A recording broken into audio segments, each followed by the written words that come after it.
So it's got to have come then from the environment. Now, we know of one case for sure where the chemtrail fibers were found, and you could maybe put it together. There was two cases. Anna and also Lily. And yes. Lily, okay. But there are chemtrails everywhere all the time. Correct, and they could have other chemicals in it.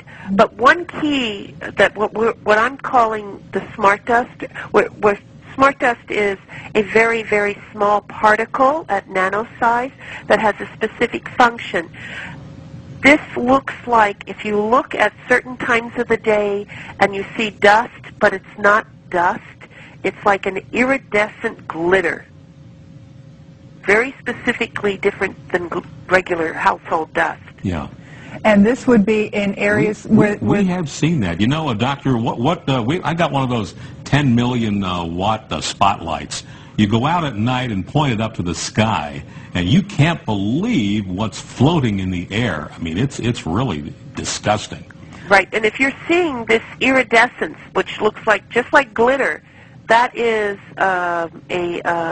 engineered dust or smart dust type material versus regular household dust, or that does not reflect back. So here comes the conspiracy theory. If Morgellons is related to chemtrails and it's coming out of the spray from airplanes, is there some grand plan to get this stuff into human beings? Well, I don't know if it was a plan or anything, but I will say that all of us have been exposed, all animals, all life forms on this planet. It's just a matter of what our genetic makeup is, what we have been chemically poisoned with as an industry, meaning working in industry versus living in certain polluted areas, that is allowing this to manifest more rapidly in individuals than ourselves. Now, is this considered, like, if you're handling this, you must be very careful. Is it something that could burrow its way in, like contagious? Well, I don't consider it contagious because what I've observed is that it has to have a specific chemical composition, and if, like, I'll give you an example, like the ones where they have the lesions, where they have the discolorization of the skin, they have a lot of porphyria in their body, which is from pyrols, and thus chemical composition of pyrols. And I basically know that it's a man-made machine, as I call it. So it's not going to be likely passed from person to person. They're going to have to get it from the thing is, and why people can, I'm going to call it, be exposed and get it from other individuals, is that those same people may be exposed to the same chemicals that this other person has been exposed to. Got you. Yeah, that allows it to be a growth media for these assemblers or whatever is going on. Gotcha. I don't care if it's contagious. I mean, we have a picture there, I think it's number 7, of if my own mother had that on her lip, I ain't getting anywhere near her. I'm sorry. Well, it's very hard. And also, being that there's technology where these, what we call liquid crystals, meaning that they're crystals where they have different DNA, just as I said earlier in my early papers and other shows that I've been on, where they have DNA plasmids. These DNA plasmids can be certain bacterias, sea anemones, shark venom, whatever it may be, okay?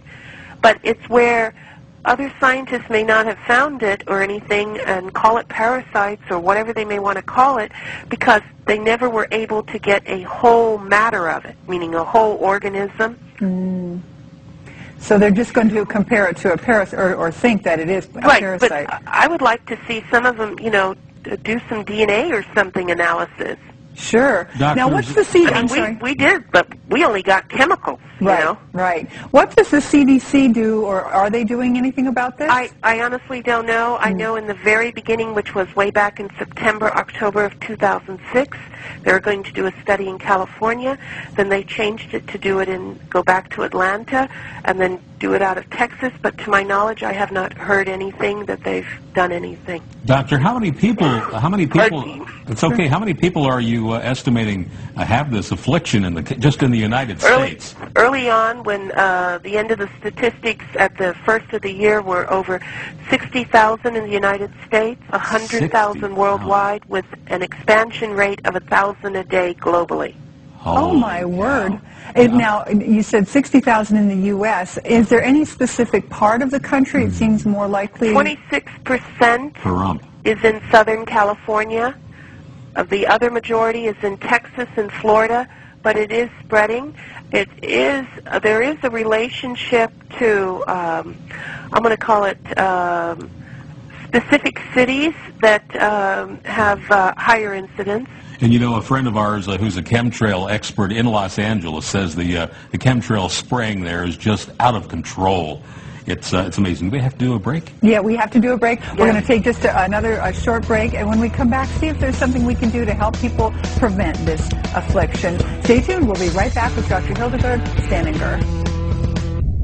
Okay, we had another question from the control booth, and I think this is a pretty good one. If these fibers or whatever they are nano-robots are falling from the sky somehow, can they somehow embed themselves in plants? Has there been any evidence so that when we ate something that had landed on, we could get it that way? Yes, there has been evidence early on from plants, animals, even seafood. Oh, for heaven's sake. Meaning it's global. It is raining. Once you've seen it, example like in some of the pictures where it has those clear, like hook-like features, you can see it on other living forms of life. Doctor, I'm becoming very scratchy sitting here tonight. You know, this may be a crazy question, but like at what temperature, maybe this will tell us something, at what temperature do the fibers that protrude from the skin burn at, and do they melt? We had none of them melt. We had them go as low as 600 degrees Fahrenheit to as high as 1,400 degrees that we tested. And they don't melt? No, they don't melt. They break apart, but they're still all together. Holy cow. Now, and one of them broke apart, and that's what you got, the golden head. Ah, meaning it was a complete fiber burned at the end, 1,400 degrees, and it showed the golden head. I think we should get Spock in here, maybe. Yeah, really. No, this is really... One of my questions, though, is, okay, we've got perhaps this falling from the sky. Obviously, you found that it's in the food we eat, even seafood. How can do we need to build our immune systems? What can help us with this? Well, this particular thing that we found is that it never stimulated the immune system. So in the very beginning, it's like... if it doesn't stimulate the immune system because it's so small, the immune system can't send out the white blood cells in the soldiers to fight it, okay? Gotcha. So what you have to do is just basically keep your body healthy, and please use good intestinal fiber and Jerusalem artichoke powder and other types of nutrients like what are being developed so that you can maintain good digestive health, because I personally think that, well, I know it's starting in the intestinal tract, thus the first organs that are formed are the GI tract. So if you can keep that, so if you can keep that cleaned out then and healthy, it doesn't have a chance to grow. Assemble, correct. Correct. Yeah. Okay, I get you. So right, and that's with any chemical. Right. You've got to remember that 35% at a minimum absorbs back into the intestinal tract. So keep your digestive system in good health, doctor. Maybe some colon cleanse or yogurt, live cultural yogurt will help. Correct. Right. Running out hemp of time. oil, right. The new hemp fibers. Perfect. Doctor, we need to say goodnight to you. Thank you. Thank you very much for having me on. What an incredible bunch when you get news, will you please let us know and we'll get you back on the show? Yes, because we are working on countermeasures, and there is hope definitely out there. Okay? Thank you. Thank you Good night. very much. Good night. Bye-bye. Well, if that doesn't creep you out, I don't know what will. Unbelievable. I knew there was a connection between chemtrails and this Morgellons, and finally, a leading environmental toxicologist has proven it. Good night, everybody, and remember, the truth is out there.